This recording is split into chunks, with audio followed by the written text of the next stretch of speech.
By the time I step outside into the night, the leaves were on fire. The warm wind picks them up and swirled them in a hurricane of yellows, reds, and oranges of all shades. I smile softly and slide into the back of the waiting carriage my lady kindly sent for me, turning my back to the scene, as beautiful as it was. I have work to do. Earlier, the ballroom rivaled a marketplace in noise and chaos. Women in fancy dresses twirled and waltzed with men in sharp frocks. Walking to the refreshments table was a nightmare, yet somehow I managed it, sipping a glass of champagne. I'm not much of a dancer, but the music is lovely nonetheless. Great backdrop for my task tonight. A few young ladies pass me. They spot me all alone and swish their way over. "Good evening, Lord," they curtsy. I shift uncomfortably. I'll never get used to the title. "Good evening, may I help you?" I say, giving a slight bow. "You look dashing." The younger looks me up and down. I glance down. I'm in my blood-red velvet overcoat and black undershirt my lady selected. The chest bind is working, I guess. They don't suspect a thing. Thank you. Now, if you'll excuse me. I slip past them, ignoring the spiteful looks they send my way. I have to focus on the task in hand. I can hardly breathe in this disguise, but it's better than the corsets and makeup my comrades have to wear. I guess I lucked out this time. My lady decided that the agents in Kerosene 1 should stick with a man's clothes after the disaster at the Kenton Conference Hall. We all still have the scars. Anyway, this should be an easy mission tonight, so easy they let me do it solo. I've been tasked with overseeing the Silent 70 meeting, a Nazi gathering of wealthy men and women. None have any military background, nor defense training. However, at least one has a hidden sidearm. No big deal, just a minor bump in the road. I have my own, a modified 8-chamber Beaumont Adams revolver.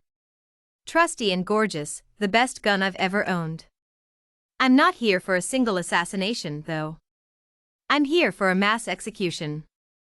The kerosene flask hidden in my jacket, and my cigar lighter cufflinks are the axe and chopping block. The waltz switches into an upbeat ragtime, and the dancers cheer loudly. I wince slightly. Never been a huge fan of it, but no matter. It should provide an adequate distraction.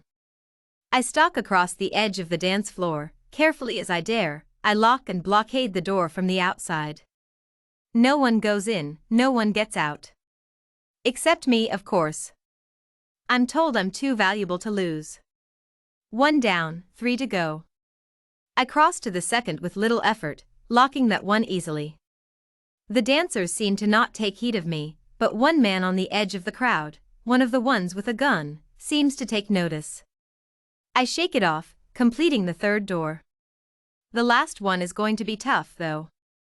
I need to spill the fuel so that the place will actually burn, so I need to spread it without anyone taking notice. Unfortunately, I'm not so lucky. Spion. The man who was watching me cries in German and pulls his gun. That's not too bad, I think. It's just one gun. As if they read my mind, I'm confronted by at least 10 more. Spoke too soon, agent. I can feel the blood drain from my face. I have only one option now, try not to die and keep going. I pull my gun and take a shot, killing the nearest with practiced ease. I have only 8 bullets total, so I can't afford to miss now. I dodge the bullets and make my lap around the room, pouring the kerosene as I go. One catches the side of my binder, and my chest comes free, but it missed my vitals. Another catches my shoulder, and that one does damage. I wince, fighting the urge to cry out in pain. Blood soaks my shirt, but still I keep going. There, by the door, are 7 more guys. I duck behind a table, giving myself as much cover as I could manage.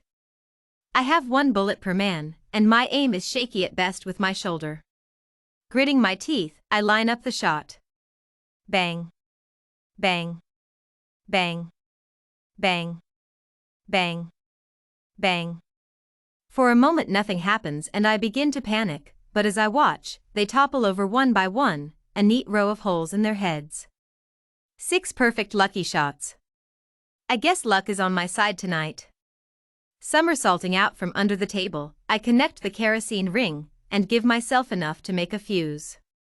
I leave the panicked ballroom and shut the door in the nick of time, quickly barricading it. I give myself a minute to breathe. This was harder than expected. No matter, it's almost over, just light the fuse. I tear off a temporary bandage and tie it around the bullet hole. Finally, I light up my cufflinks and light the fuse. I drop a few torches for good measure. It takes about 5 minutes. The ballroom was primarily wood anyway. However, this poses a new issue. This place has gas lighting, and it's going to blow. I start to run, but I'm not quite fast enough. The blast sends me into a wall, battered but overall unharmed. I scramble to my feet and tumble outside the last open door. By the time I step outside into the night, the leaves were on fire. The warm wind picks them up and swirled them in a hurricane of yellows, reds, and oranges of all shades. I smile softly and slide into the back of the waiting carriage my lady kindly sent for me, turning my back to the scene, as beautiful as it was. I have work to do.